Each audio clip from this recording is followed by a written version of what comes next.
suppose.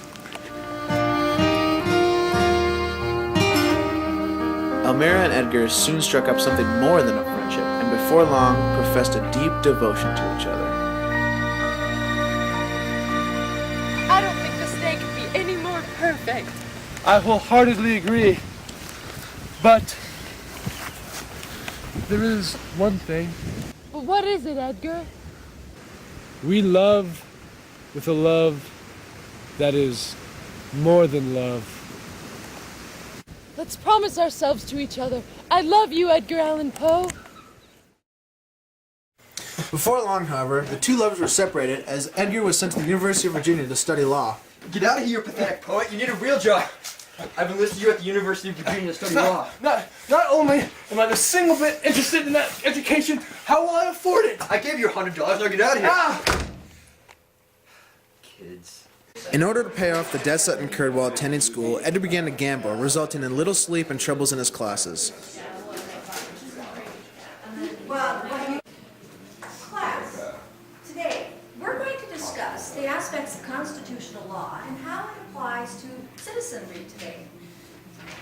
Mr. Poe. Mr. Poe. Mr. Poe. Oh, hey there, Professor. I can explain. I had a long night last night. It's what happens when your pathetic foster father can't scrounge up the change to pay for law school, and yeah. Mr. Poe, I want you to stay after school so we can discuss your problem. Oh.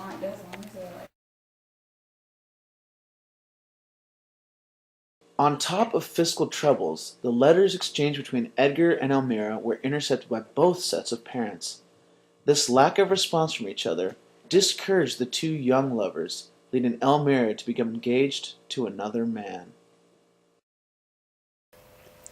To my dearest, your lack of response to my letters greatly disheartens me, and I have been afforded no other option to engage myself to another man. I will never forget you. Best wishes, Elmira.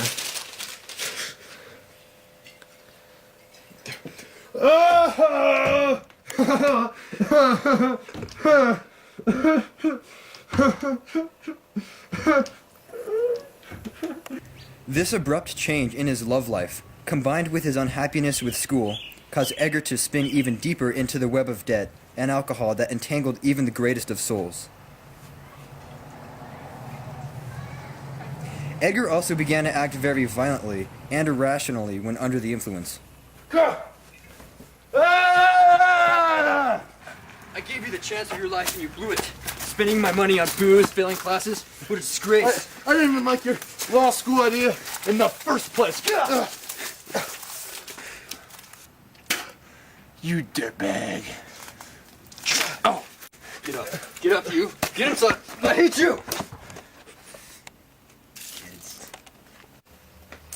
After some very violent and spiteful fights with his father, Edgar decided he would venture back up to Boston. This is Edgar venturing up to Boston.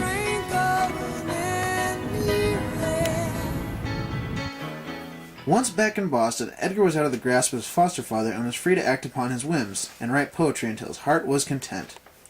Poe also dabbled in other works of literature, like writing short stories and critically analyzing other works. Not to be confused with myself, of course, as I also analyze literary works. Of course, I'm not as famous. Me, I should die in a gutter somewhere. But alas, I hold my tongue. Back to the film.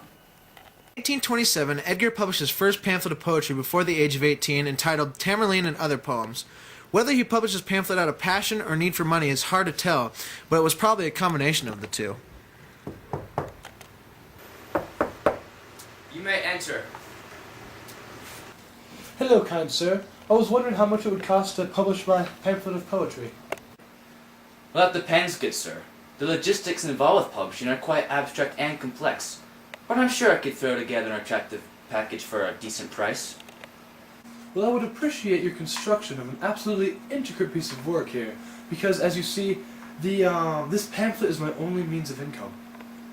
Now look here, Popper. I'm sure there's work to be done in the city you can find some other means of income with. Jobs for boys and wannabe men without mustaches. Writing poetry. It's for real men. Soon thereafter, Edgar realized that it was almost impossible to maintain a steady income using this method. Once completely out of money, Edgar had no choice but to find some other way of making ends meet. This, for him, very uncharacteristically as he was educated and physically weak, entailed joining the armed forces. Hey there, kid. How about joining the army? Actually, Great benefits, you know. That's why I approached you, sir. How old are you? What's your name? Balking at revealing his name and age, Edgar creates a new persona. Edgar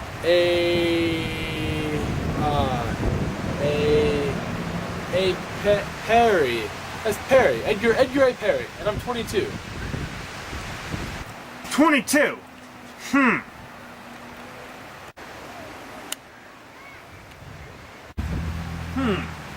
All right. Welcome to the army, son. After a short while in the army, Poe received a letter. Oh, a letter from John Allan, my foster father. What does he want? Dear Edgar, hey, you pathetic poet. All those years of your gosh dang poetry in my house has finally gotten the best of your beloved foster mother. Are you happy? At least you're in the army, but that's not enough anymore. I've recommended your enrollment in West Point to maybe finally instill some discipline in you.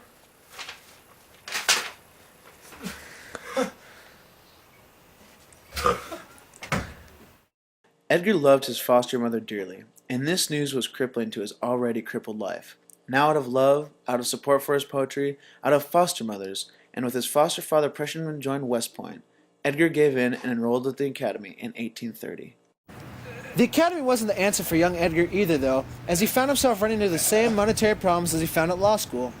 Not only was he growing ever deeper in debt, he was not enjoying the West Point experience, as he was more educated and physically weaker than his classmates.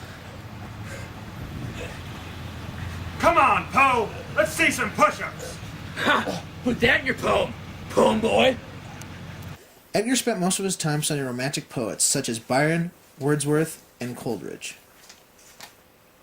Edgar's time in another environment which he wasn't comfortable in, like West Point, did not help foster Edgar's development at all. He was known for pulling dark pranks, such as the time in which he tooted around the fake severed head of one of his officers. They called me Poem Boy. I had to do it. I've only been here 1 year. Yet I tire of all this. Listen to them. Call me, beckon me with their structure and discipline. Pah! Just a bunch of copies of my accursed foster father, John Allan, running around. How I long to pursue my passion, writing. And so, Where the hell is that kid? I ignore you. I ignore you and your efforts to squash from me that which completes me. Before long, Edgar was court-martialed. Mr. Edgar Perry, you are hereby discharged from the military for missing drills, classes, and other activities. Oh, fleeting dreams, I nearly had thee in my grasp. Get out of my sight. After being discharged from the military in early 1832, Edgar moved in with his father's sister, Maria Clem, who lived in Baltimore. She was known as Aunt Muddy. Living with Aunt Muddy was her 13-year-old daughter, Edgar's cousin, Virginia. Why, hello, Auntie Clem. Edgar, please, call me Muddy. Hello, Edgar. Why, hello, little cousin. These are the beginning of some of the happiest years of Edgar's life. By 1832, Edgar began to write fiction with the idea of entering story contests. A year later, Edgar won a $50 literary prize from a Baltimore newspaper for one of his stories. The name of the story was Misfound